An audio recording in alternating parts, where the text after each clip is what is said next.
Hello les amis, je vous retrouve pour une nouvelle vidéo sur le football européen et la finale, la grande finale de la Ligue Europa 2024-2025 que je vais vous présenter. Il y a donc en opposition Tottenham contre Manchester United dans cette grande finale qui a lieu ce mercredi 21 mai 2025 à 21 h. Ça va être un match anglais contre anglais. C'est comme ça, ce sont les deux meilleures équipes qui s'affrontent. Donc dans cette vidéo, les amis, on va revenir sur le classement et les statistiques de ces deux équipes dans la phase de poule. On verra aussi tous les résultats de ces deux équipes dans cette compétition, puis le classement des meilleurs marqueurs de la Ligue Europa 2024-2025 avec les meilleurs marqueurs de Tottenham et de Manchester United. Puis on enchaînera par les 10 derniers résultats, toutes compétitions confondues et les stats de Tottenham et de Manchester United. Et on terminera par les compositions d'équipes et tactiques éventuelles, ce qui nous permettra d'avoir une idée et une tendance à cette rencontre. Alors pour ceux qui souhaitent voir ce match à la télé, sachez que vous pouvez le voir sur Canal+ et Canal+ Foot. Et donc les amis, dans la phase de poule, les deux équipes se tenaient déjà, puisque Tottenham était 4ème avec 17 points en 8 matchs, 5 victoires de nul, une seule défaite, 17 buts marqués, 9 buts encaissés, plus 8 de différence de but. Ils avaient un seul point de moins que Manchester United qui était 3ème avec 18 points en 8 matchs, 5 victoires, 3 nuls, aucune défaite, 16 buts marqués, 9 buts encaissés, plus 7 de différence de but, c'est à peu près les mêmes stats. Hein. Il y a juste un but d'écart, autant même nombre de buts encaissés, c'est quand même assez fou. Alors ces deux équipes, en finissant dans les 8 premiers, se sont qualifiés directement pour les huitièmes de finale. Alors, Tottenham, dans la phase de poule, ils avaient commencé par 3 victoires, puis après une défaite, 2 nuls, et puis ils ont terminé par 2 victoires. Voilà, c'est quand même une équipe qui a été très solide dans la phase de poule, finalement, qui a été capable de marquer des buts et de gagner les matchs quand il le fallait.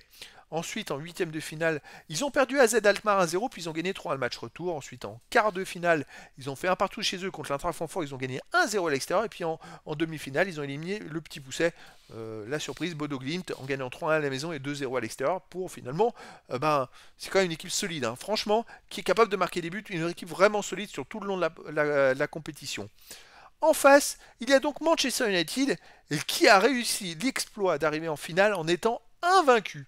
Donc ils étaient invaincus dans la phase de poule, ils avaient commencé par 3 nuls, c'était pas très bien parti, puis après ils ont enchaîné 5 victoires de suite. Ensuite, en huitième de finale, ils ont éliminé la Real Sociedad, ils ont fait un partout à l'extérieur, ils ont gagné 4-1 chez eux. Puis alors la qualif en quart de finale contre Lyon, 2-2 à Lyon et une victoire 5-4 à domicile en étant mené à la 110e minute 4-2. Et la demi-finale, ça a été une formalité, ils ont gagné 3-0 à l'Athletic Bilbao et 4-1 le match retour. A noter que cette finale se joue à Bilbao, donc ils ont déjà fait leur preuve, c'est un terrain peut-être qu'ils l'ont réussi. Ça va être très intéressant de voir un petit peu, vu qu'ils ont été capables, les amis, d'aller gagner là-bas 3-0 contre Bilbao. On va voir ce que ça va donner face à Tottenham. Alors les autres stats, on arrive au classement des buteurs. Pour Manchester United, il y a le meilleur marqueur ex-aequo de la Ligue Europa, qui est Bruno Fernandes avec 7 buts. Également, en 10e position ex-aequo, il y a Højlund avec 5 buts pour Manchester United. Pour Tottenham, les deux meilleurs sont 16e ex-aequo. Ce sont Johnson et Solanke avec 4 buts. Les 10 derniers résultats, toutes compétitions confondues. Alors les résultats ne sont pas bons, ce sont deux équipes qui sont au-delà de la 15e place en championnat, qui ont complètement abandonné le championnat pour se concentrer sur la Ligue Europa. Il n'y en a qu'un des deux qui gagnera, et il n'y en a qu'un des deux qui sera en Coupe d'Europe la saison prochaine. Hein.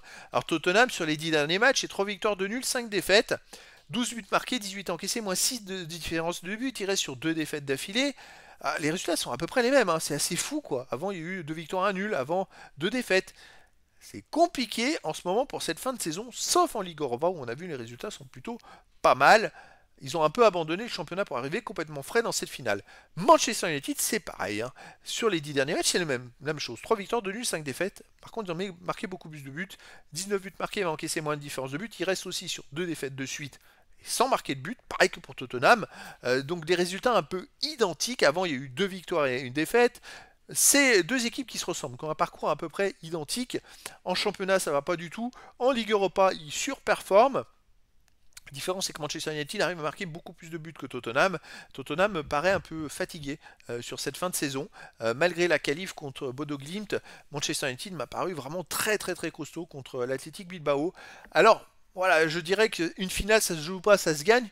Tout est possible. Mon prono, ça sera une victoire de Manchester United. Je pense que contre Lyon, ils ont eu la chance des futurs vainqueurs. Et je les verrais bien gagner contre Tottenham 2 buts à 1. Mais après, dans le foot, tout est possible.